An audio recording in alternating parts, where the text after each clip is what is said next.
Puberty is a relatable cinematic allegory. After all, about every human being on Earth will experience it at some point in their lives, mostly because when we get to a certain age, our bodies physically change in dramatic fashion in a way that is simultaneously nerve-wracking and exciting, unless of course you are transgender like myself. Then enduring the incorrect puberty is a body horror on par with a David Cronenberg film. But even with that caveat, puberty is symbolic. It is a transitionary period between childhood and adulthood that basically everyone goes through. No matter if you're a boy, a girl, or non-binary, puberty is a universal experience, and as a result, movies and books and TV shows surrounding puberty can potentially connect with basically every audience member. All stories and movies about this coming-of-age experience are immediately relatable because we have all been through the puberty meat grinder at least one time before, some more than others. These stories are just understandable like that. This is true of Turning Red as well. In Pixar's latest great animated romp, this time by director Domi Shi, Turning Red takes the viewer on a journey through this emotionally tumultuous time. The movie captures the humor, anxiety, the emotional fortitude, and the existential dread that this time in our lives possess. And due to this, Turning Red is pretty great. It features a heartwarming and universal story, wholesome animation, great representation of an underrepresented community, and it marks all the boxes on the emotional checklist. It is great. Turning Red's positive qualities start with its story. The plot takes place in the absolutely strange time of 2002 and follows Malin, a 13-year-old girl who dwells in the faraway land of Toronto, Canada. As a character, Malin is a top student and dutiful daughter to her mother, Ming, a woman who runs a local tourist attraction that celebrates their family's Chinese heritage, which is pretty cool. However, there is another side to Malin, a side that secretly desires to get into trouble. See, Malin has some good friends that try to convince her to rebel a little bit more. Just like Satan, they desire for her to be her own person rather than be the diligent rule follower that she is. After all, they all want to go see the boy band Four Town, which is everyone's favorite NSYNC or Backstreet Boys knockoff, in order to signify that they are becoming women, which is totally very logical reasoning because teenagers, am I right? But unfortunately for them, that's a tough ask seeing as the tickets are expensive and that Malin's mother is very strict, meaning that Malin might not be able to attend the concert for that reason alone. Things eventually change for Malin though. After a bad night's sleep, our main protagonist wakes up to the fact that she has transformed into a giant fluffy red panda,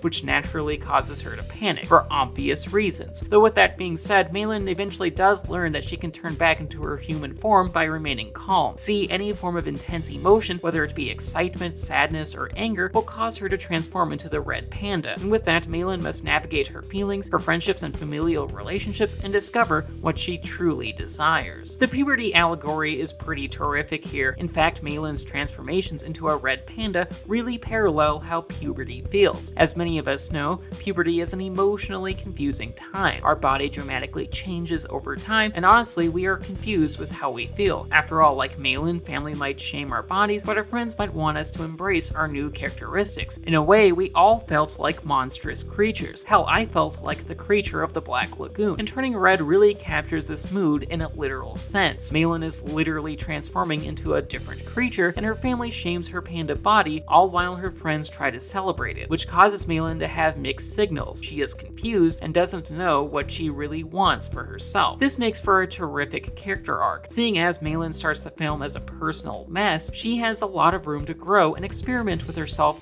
in ways that are really damn funny and relatable. Does she want to get rid of the curse, or does Malin actually like having the ability to turn into a big red fluffy panda? It's a good question that makes the movie compelling, mostly because the stakes feel very personal and character-based. It is a conundrum that has heart. Also, on a personal note, I really related to Turning Red's conflict as well. As a transgender woman, I connect with puberty allegories almost automatically. After all, I experienced puberty twice, the first one being the traumatizing nature of male puberty, and the second time where I biochemically hacked my body so that it could represent a shape that more aligns with my internal identity. And given all that baggage, I really connected with Turning Red. Like Malin, I feel mixed signals from one of my parental figures, and I'm afraid of their negative opinions of me. I get worried that they will judge me for wearing a dress in public or something like that. And from that angle, as odd as it sounds, I understood Malin's quagmire in Turning Red, because she's afraid of being judged by her mother, just like how I fear being shamed by one of my parental figures, even though instead we should be proud of the bodies that that we have. There's nothing wrong with being who we are. And as a result, the story within Turning Red really resonated with me.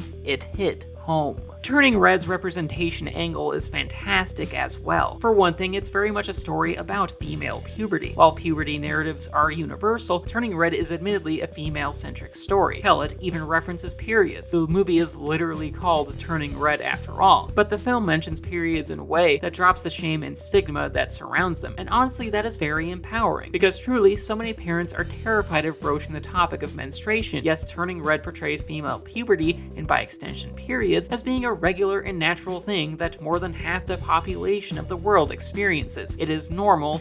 What a damn concept. The representation of Chinese heritage is pretty wonderful as well. The movie is very racially and culturally diverse and features a girl of color as the lead. It's a big deal, to be perfectly honest, and the representation gives the movie a whole dimension and identity that is different compared to Pixar fare from at least 10 years ago. I love it, no matter how supposedly alienating this movie is to certain white and male audience members for reasons that totally have nothing to do with race and misogyny.